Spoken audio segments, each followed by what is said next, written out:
Jomar Hilario again, and we have another question from people inquiring about becoming a virtual assistant. Here's the question from Loida.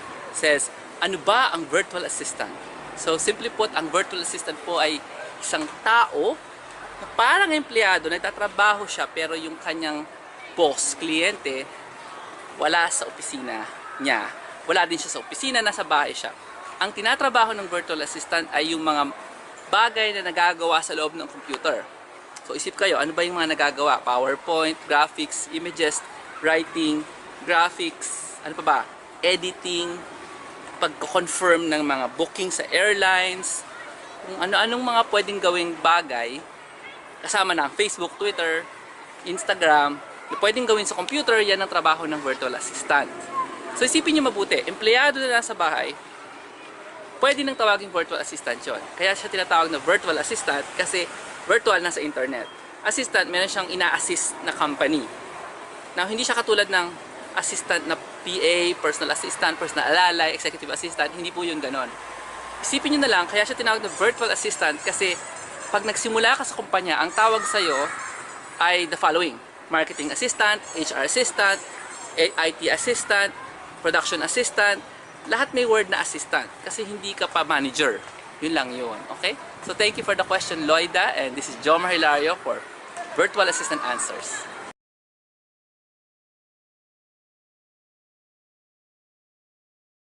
Okay, so first thing I want to do is I want to share with you what we're going to talk about today. So basically, here's who this Q&A is for. It's if you, as I said, are brand new to working online, you're thinking, okay, well, I can build an online business, or I can be a freelancer and provide services. Which is the way to go? What's involved? What type of skills am I going to need to get started? What's the process of getting up and running? It's also for you if you're already working online, but you haven't found a way to stabilize the income. So you're kind of going from project to project. You've still got like a regular day job or something else that you're doing on the side, but you want to make this your full-time thing so that you can actually have the huge benefit of it, which we talk about, which is becoming location independent, being able to, change your situation, change your location whenever you choose. That could mean traveling as a digital nomad, or it may just mean, moving to a more desirable location in your home country and that kind of thing. So being location independent is just being free, whether or not you travel. And as well, like I know a lot of people that ask me questions, and maybe here today, it might be similar to your scenario, is you might have started blogging, or you might have started thinking about creating a product you could sell online, or thinking about affiliate marketing, or all these other things that we read about through our online marketing studies, through, I'm guessing if you have heard about freelancing and virtual assistants, you've probably also heard and are familiar with the concept of building an online business. And so you're kind of wondering, okay, well, which angle should I take it down, and do they conflict, or can I, mesh those together?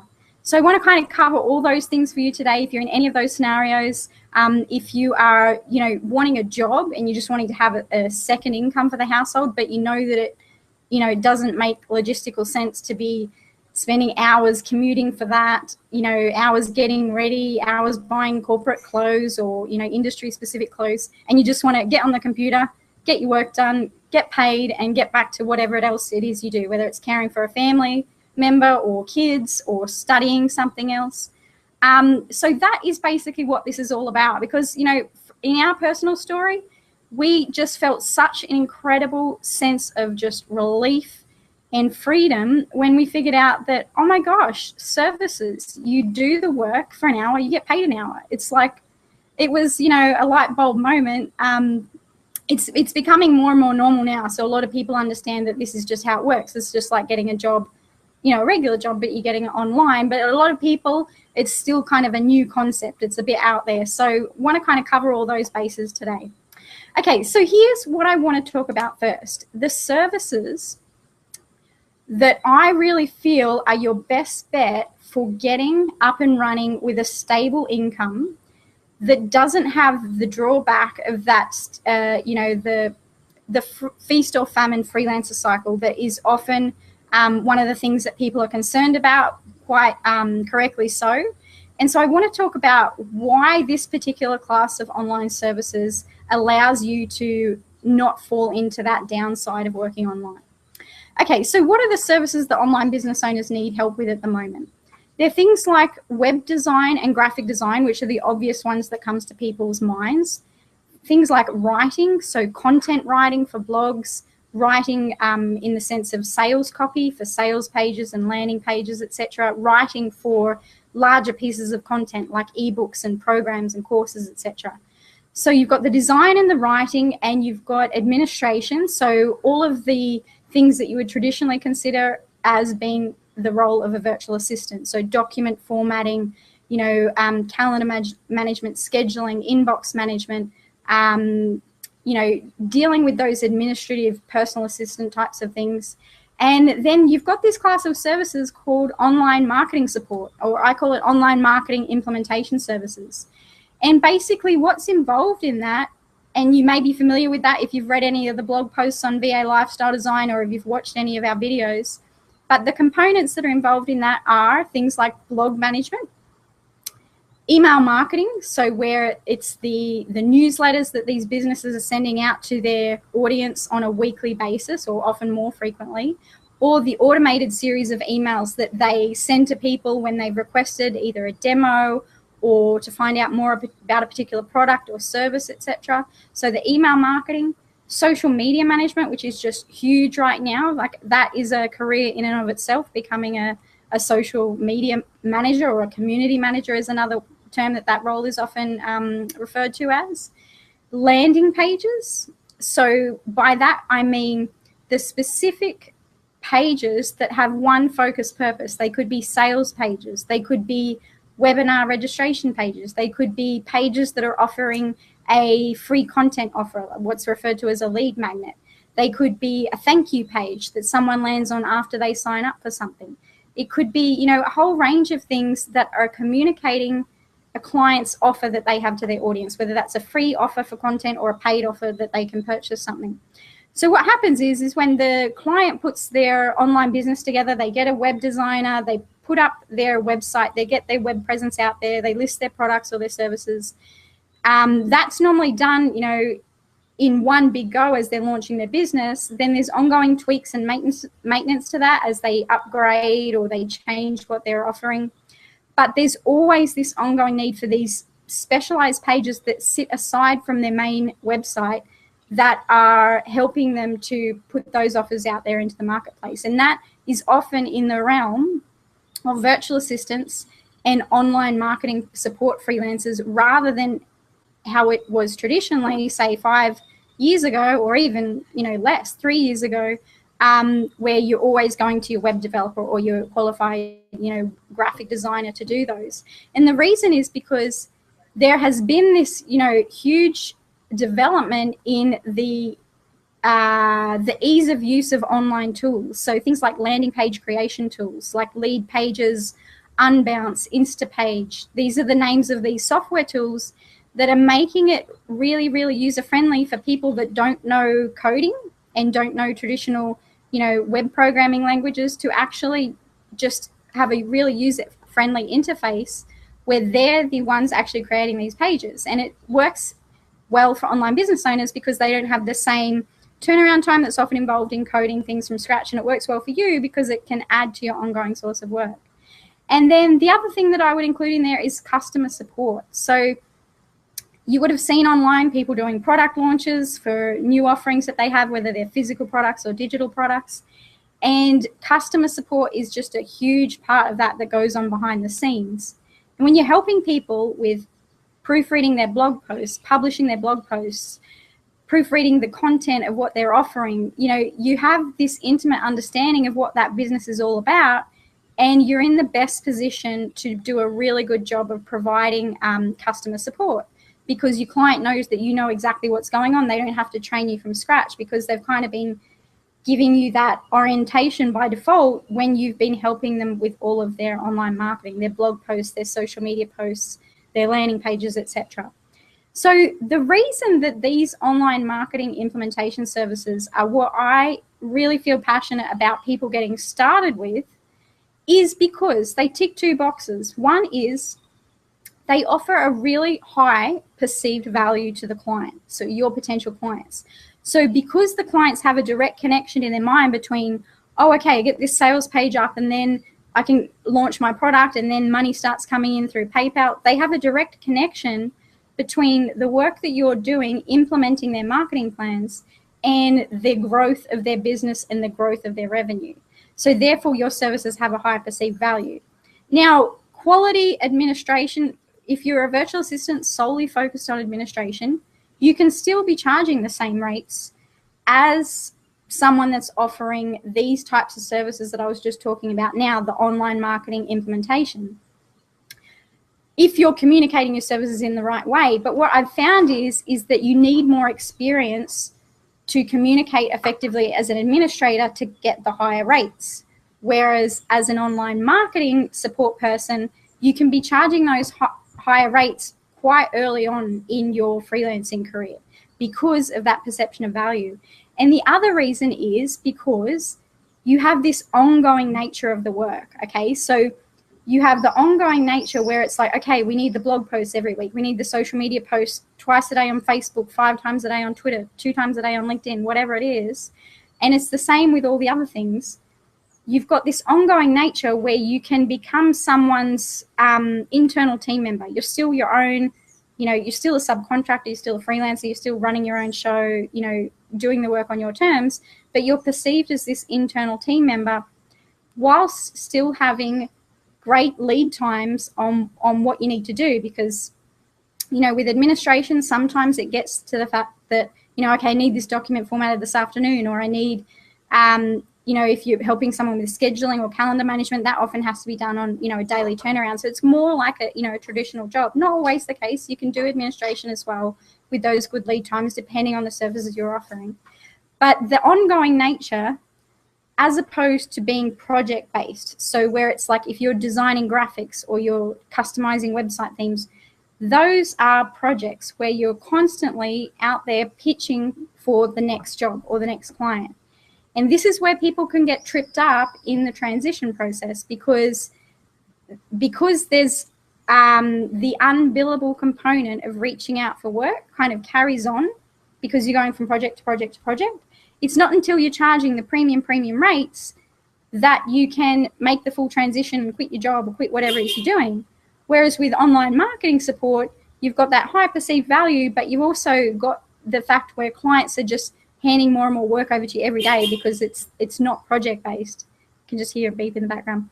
And so you're able to make that transition process before you're at the premium rates, because once you've got a handful of clients on, that's a full-time work schedule. If client, it's very, very normal to have a client giving you 15 hours a week. The clients that I started off with, I ended up having a couple of full-time clients, in the first year. And so,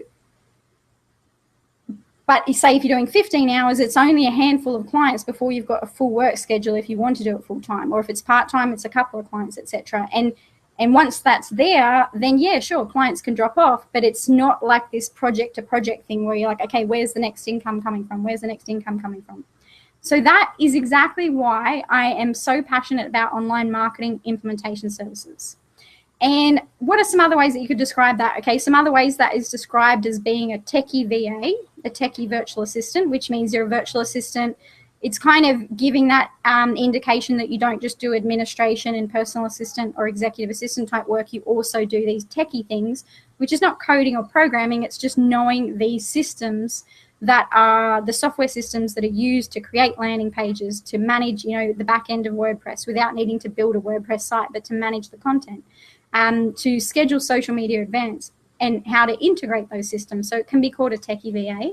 It might be called a content marketing person, content marketing support, online marketing support, blog manager, social media, community manager, all those kinds of things. So that is the type of role that I'm really talking about here today. Now, if you're here and you already have web design skills or coding skills or, writing, you're a talented writer. You can write either in a copywriting, sales copy, or you can write, creatively for blog content.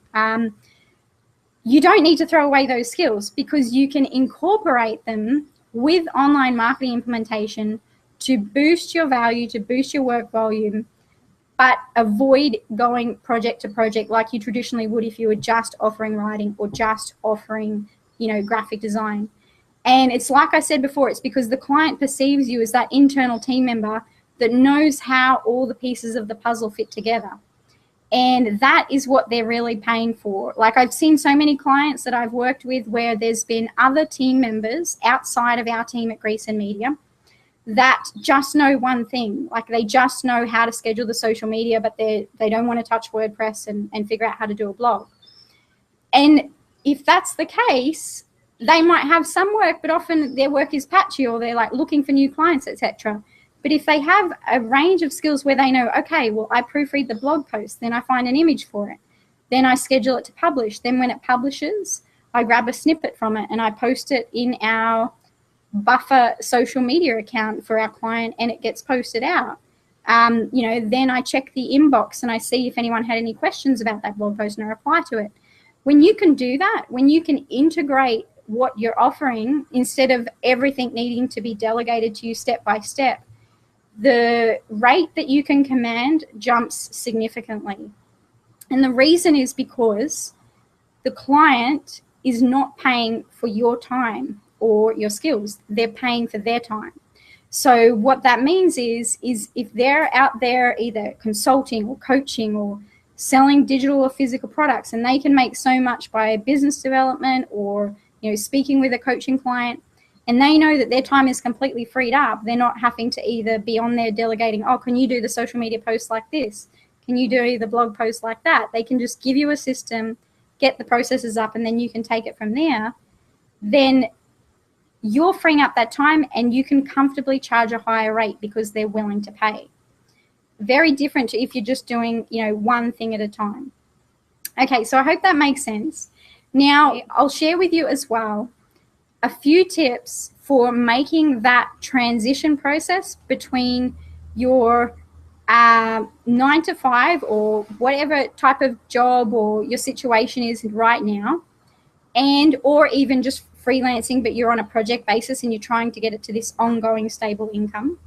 So how to make that transition process as fast as you can, because that way you're able to get through that process of not having the stress of going, oh, I'm working my job, but how am I going to get back to my client on that email they sent at 9 o'clock? I'll have to reply to them tomorrow morning. It's kind of like, it's that tricky part, but it doesn't have to last forever. Or you're wanting to get in a situation where you're looking after your kids, but you want to be able to justify having the best type of childcare arrangement that would work for you, so you need the income to do that, whether that's being able to, I don't know, take your mother-in-law out of work and she helps, or, the best, having a nanny or whatever it is you want to do. So getting the situation where it's either you can replace your work income, or you can pay for childcare, or you can travel like you want to, whatever it is you want to do. So here's what I recommend. Focusing on the services that are of an ongoing nature, just like I talked about. Now, you can do that sometimes with things other than online marketing implementation. So you could do it with administration, like I said, or you could do it with something like writing if you're writing for, a large agency that had ongoing work. But it's just making that mental decision of, okay, I need to figure out which services I'm going to offer that's not going to be going project to project, because otherwise, as soon as one project drops off, you have to find a project straight away to immediately replace that, instead of just gradually building up your ongoing client base. And then working with clients that are in a profitable position already. And so you can get a really good feel for that when you're working with potential clients, in the way that they, communicate to you via email, in the way that they word their job posts on a platform like Upwork. You can get a really good feel. Now, in the early days, it's quite possible that you may work with clients that are startup solo entrepreneurs. They've got a business idea and you're their first virtual assistant. You might work with businesses that are funded by investment at the moment and they're hoping to get off the ground. And sometimes those relationships will continue and sometimes they'll drop off. But and you don't have to completely avoid them, because sometimes you're the perfect match for them in the beginning. But you're looking to have your focus as much as possible on looking for businesses and clients that are already profitable. And that's when you know that if you've got the skills and the service and the work ethic and the reliability, then they are going to not get rid of you, because you're always going to be offering them value, because they know how to turn it into a profit, and therefore there's never any problem in paying you. So they're the two things, is looking at those skills that are ongoing, looking for clients that are going to be ongoing. And it's not as hard as you think. It's really quite easy. You can be put off sometimes on Upwork, because there are a lot of those little one job here, I just want someone to do this, or just want someone to do that. But if you have your radar out for it, you'll be surprised at how much of it is actually, I want someone who's going to stick with me for the long term. And then the other thing is, so clients, selecting your services, and then putting yourself, like being proactive in putting yourself into a situation that's going to make it the most feasible for you to make the transition process fast. So treating becoming a freelancer or working online as a virtual assistant exactly like you would if you were getting any other new career on the ground. So let's say, you know, you were, I'm not sure, what's a good example? You know, okay, so I'll give you an example of my husband. He wanted to change careers. It was before we moved to Costa Rica. It was about, I think, it was about a year before he left. So I'd say it was about 6 years ago, and he was working in the construction industry. And, you know, he was getting closer to 30 then, and he was like, okay, you know, my knees are in pain. You know, this is taking its toll on my body. You know, it's good money. It's great money, but at the end of a job, they'll just lay people off, and I've got to, you know, I've got a family now, and I've got to just go and find new work, etc. And so he was kind of thinking, you know, I don't think I want to do this for long term. And we got right into health at that stage, and he decided he would like to pursue a career in fitness and personal training. And we invested in this course. It was quite a lot of money. It was a private college for personal training that was nearby in our city in Australia. And, you know, he was working really, really big hours in construction. He was getting up at like 4 in the morning, coming home late in the afternoon. You know, we had 2 little toddlers that were 2 and under then. So he was like, you know, helping me with the kids at nighttime and that kind of thing. And then still, I think it was 2 nights and a weekend full day, he would go and study at this college. And, you know, and then we'd get all the shopping and cleaning the house done on the weekend. And it was really, really intense. But none of our family members were like, oh, you shouldn't be doing that, because it's a traditional career, right? It's like, oh, okay, he's trying to get out of construction and do personal training. And sometimes, you know, it's difficult to do the exact same things would do if it was a normal career, because we're treating it like a hobby. But if you treat it like, okay, this is my career, I'll, you know, ask the parents to help with the kids on Saturday and study these skills, or I'll, you know, here's another idea, you know, a career that I used to have, I'm working in a law firm doing this like paralegal type work where we certified property loans. It was really quite brain taxing. It took a lot of effort. And later, when I went back to work after having kids, I took an administration role, you know, where I was just doing all the PA stuff in that same company. And it was like so much less brain taxing. I you know, I could do anything when I came home. It was kind of like a holiday. I mean, I was still doing work. I wasn't budging. But sometimes if you're trying to do this, it might mean, okay, maybe I can find a job in my current company or in another company that's just like, it's not going to be so brain taxing for me. I might take I might take a pay cut, or I might, you know, go and work in hospitality or whatever it is to make this work. So, you know, for us, we did something pretty drastic. We moved countries from Australia to Costa Rica because we wanted to drop our living expenses to give ourselves the best shot of getting this up and running without having too much pressure on the family overall. So we knew that if we did that we could live on savings for a certain amount of time. We could try and get something up and running. And, you know, one of us would always be there with the kids. We wouldn't have to have 2 people working like we would in Australia. But you don't have to do that. You can do any of those other creative things I talked about. You can focus on your health and energy and figuring out, okay, well, if I was going to study something at night in a college or whatever, what would I do? Okay, I would be doing this for my health and energy to make sure I could get those assignments in, study those new skills, you know, get prepared for that new career. So being realistic, being self-aware, being really honest with yourself is like, what situation do I need to set up for myself to make this transition?